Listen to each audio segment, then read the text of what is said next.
রাজধানীর প্রাণকেন্দ্র ইস্কাটনের একটি অংশে সন্ধ্যা নামলেই ভুতুড়ে পরিবেশ সৃষ্টি হয়।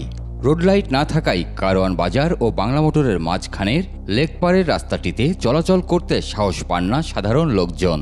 অন্ধকার তো সমস্যা হয়, চোর ডাকাইতে আবি যাবে সেন্টিমেন্ট এগুলি সারাক্ষণ হইতেই থাকে। লাইট নেই, গাড়ি গুড়ি চালাইতে ভয় বহন এটা সেটা কেন আবার ধরিয়ে মরিয়ে কেউ টাকা টাকা লই যায়নি। কাজী নজরুল ইসলাম এভিনিউ থেকে মগবাজার রেলগেট পর্যন্ত যে রাস্তাটি গেছে তার পাশে রয়েছে ব্যায়ামসহ একাধিক সরকারি ও বেসরকারি প্রতিষ্ঠান।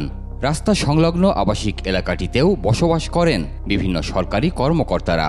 তারপরও রাত নামলেই অন্ধকারে নিমজ্জিত হয়ে পড়ে এলাকাটি। আলো নাই, অনেক মাস ধরা অন্ধকার। এটা 2-3বার কমপ্লেন করার পর লোকজন মনে করেন যে ঠিকঠাক মতন কাজ করতেছে না। আর সাধারণ আমরা যে এলাকার মধ্যে যারা মানুষ আছে সবারই কম বেশ প্রবলেম। এরকম একটা এলাকার মধ্যে সুন্দর একটা এলাকা, এখন অন্ধকার থাকলে জিনিসটা কেমন লাগে? খারাপ লাগে অবশ্যই। লেকের পাশ ঘেঁষে চলে যাওয়া সড়কটির শুরু থেকে শেষ পর্যন্ত একটি ল্যাম্পপোস্টেও লাইট নেই। ফলে সন্ধ্যার পর থেকেই রাস্তাটি অপরাধের অভয়ারণ্য হয়ে পড়ে। এলাকার যত লোকজন আছে সবাই একটু ভীতভাবেই এখান দিয়ে চলাফেরা করে। আপনার বিএমের পিছনে অনেক সময় ছিনতাই হয়। কেউ তো এটা দেখতেছে না, বা সিটি কর্পোরেশনও ঠিকভাবে দেখতেছে না যে এই লাইটটা অফ হয়ে আছে বা ম্যানহোলের ঢাকনা খোলা, যে কোনো সময় একটা বড় ধরনের দুর্ঘটনা ঘটতে পারে। এলাকাবাসী জানান, অন্ধকার থাকায় প্রতিনিয়ত এখানে ছিনতাইয়ের ঘটনা ঘটছে।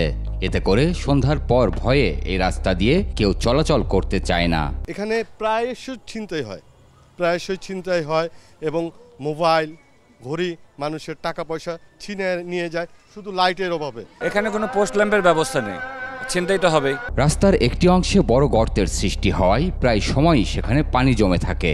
অন্ধকারে সেখানে অহরহ নানা ধরনের দুর্ঘটনা ঘটছে। পাশের মসজিদে নামাজের জন্য আসা মুসল্লিরাও পড়েন ভোগান্তিতে। ফজরের সময় যারা আসছে তারা অনেকে এই জায়গাটা উষ্টাও খায়, উষ্টাকে পড়েও গেছে, এটা এখনো আছে। এই লোক মহিলারা কয়েকজন এখানে আহত হয়েছে, বাচ্চা সহ। প্রতিদিন 4 থেকে 5 জন অ্যাক্সিডেন্ট হচ্ছে। সেদিন আমার সামনে এক ভদ্র মহিলা এখানে নাক ফেটে গেছে। সপ্তাহে একদিন এই রাস্তার ওপর হলিডে মার্কেট বসে, যার অধিকাংশ ক্রেতাই নারী। কিন্তু নিরাপত্তার অভাবে সন্ধ্যার পর আর ক্রেতার দেখা মেলে না। মেলা বসছে, মনে করেন যে এই জন্য সবাই লাইট টাইট জ্বালাইছে, একটু আছে। দেখা যাচ্ছে আমরা না থাকলে সপ্তাহে 6 দিন অন্ধকার থাকলে এই রাস্তাঘাটে কাস্টমারের চলাফেরা কষ্ট হয়, দোকানদারের কষ্ট হয়, তারপর একটা গাড়ি ঘোড়া গেলে অ্যাক্সিডেন্টের সম্ভাবনা বেশি। এখন যে অবস্থা চলতেছে এই অবস্থায় তো মানুষের ভয় লাগতেই পারে, কারণ নীরব হয়ে যায় তখন তো ভয় লাগবেই। মহিলারা যেতে ডরায়, দেখা যাচ্ছে ভিতর দিয়ে ঘুরে যেতে হয় অনেক। আমাদের একটু দোকানদারিগত সমস্যা হচ্ছে, মানুষজন দেখা যায় না, মানুষজন আসে না। এ বিষয়ে জানতে চাইলে ঢাকা উত্তর সিটি কর্পোরেশনের প্রশাসক বলেন, ল্যাম্পপোস্টগুলোতে লাইট থাকলেও অপরাধী চক্র বারবার তার কেটে নিয়ে যায়। তবে বিষয়টি সমাধানের চেষ্টা চলছে। আইন শৃঙ্খলা পরিস্থিতিতে এটা একটা সমস্যা হচ্ছে যে রাত সন্ধ্যার সময় কিছু মাদকসেবী এরা লাইনগুলো তারগুলো কেটে নিয়ে যায়। লাইট কিন্তু নষ্ট না। আইন শৃঙ্খলা রক্ষাকারী বাহিনী যেন এই চোরগুলোকে ধরে যেন না ছেড়ে দেন, এটাকে একটা কঠোর আইনের আওতায় এনে যেন এদেরকে শাস্তির ব্যবস্থা করেন। অন্ধকারের অভিশাপ থেকে মুক্তি দিতে কর্তৃপক্ষ যেন দ্রুত উদ্যোগ নেয়, এমনটাই দাবি এলাকাবাসীর।